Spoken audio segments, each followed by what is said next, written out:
Welcome once again to our author chats. We're here today to talk to my co-author, Audrey Glenn, the author of A Lady to Lead. Yay. Okay, so this is your first book in our series that we've written together, Sisters of the Revolution.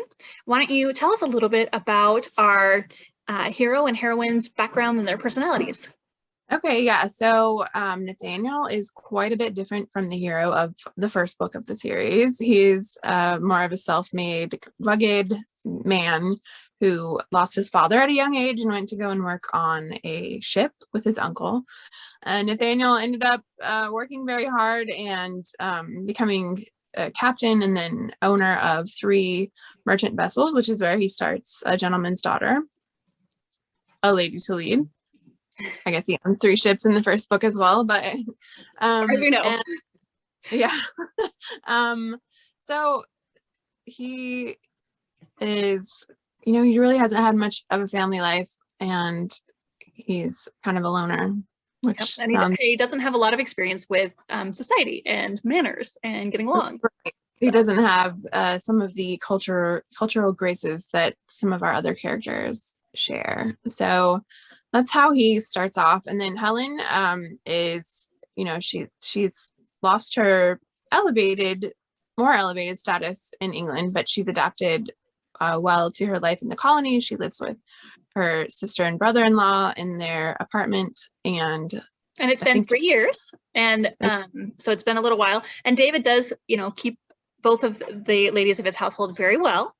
Make sure that they, he doesn't want them ever to be seen in anything that is not, de la mode. So right. So Helen is really taken care of by David, and she lives with her sister, and I think she's a little bit lonely, but realizes her life is really great. And I don't think she certainly doesn't have a need to marry, and Nathaniel doesn't want to marry. So they kind of start off thinking, life is good the way it is, and I think I'm pretty happy with where I'm at in life. And Helen is, she's lost her more elevated status in England, but she's adapted well to her life in the colonies. She lives with her sister and brother-in-law in their apartment, and it's been 3 years, and so it's been a little while. And David does, keep both of the ladies of his household very well. Make sure that they, he doesn't want them ever to be seen in anything that is not, de la mode. So right.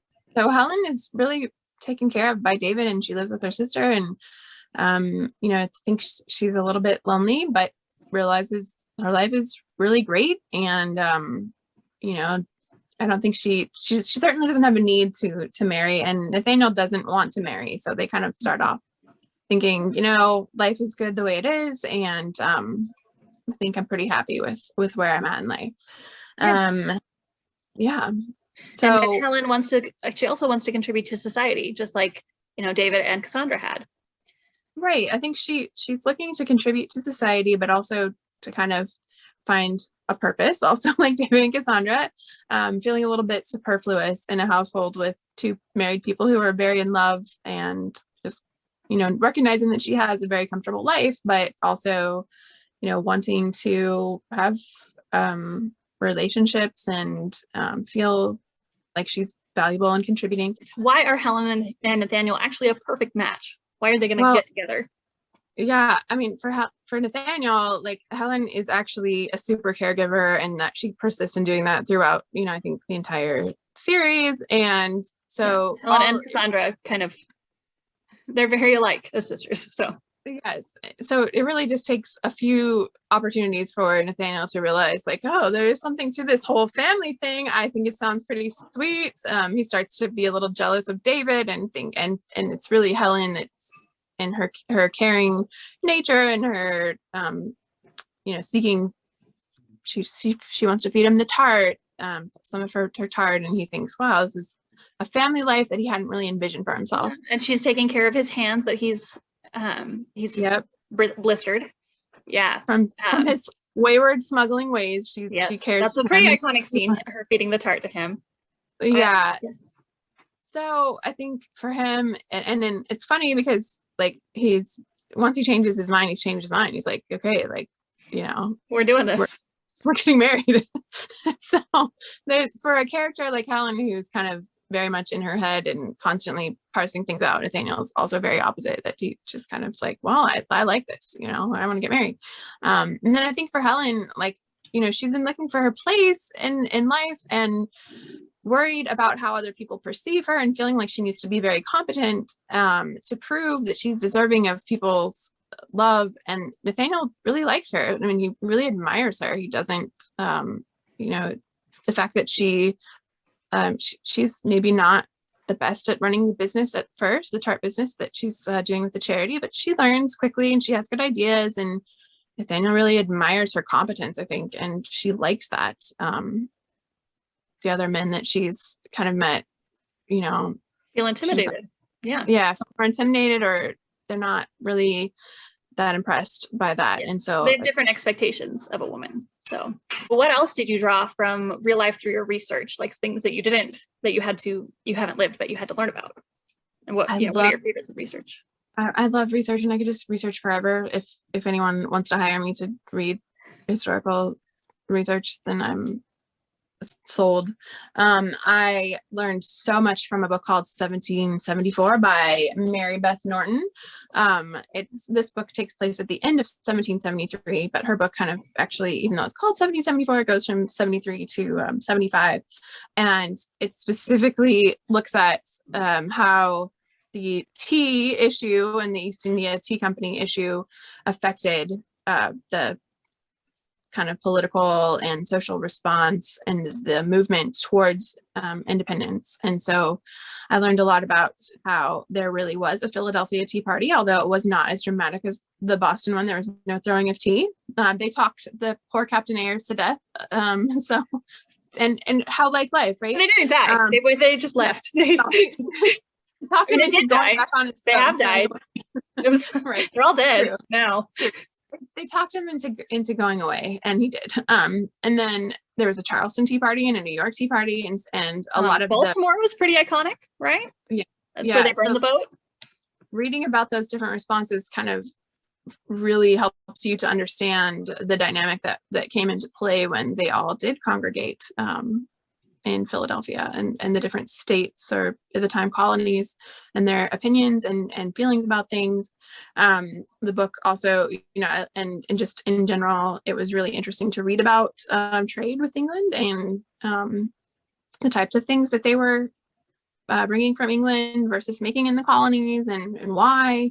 Yeah, what they were allowed to do in the colonies and not. Yeah, and also the dynamic of back in England. You know, some of the books that I read talked a lot more about, you know, what was going on in England, that they were like, we really need more taxes, and we need to, you know. Yeah, there was a bank failure during that time. Empire on the Edge, that was a really good one for that too, for understanding what was going on in England.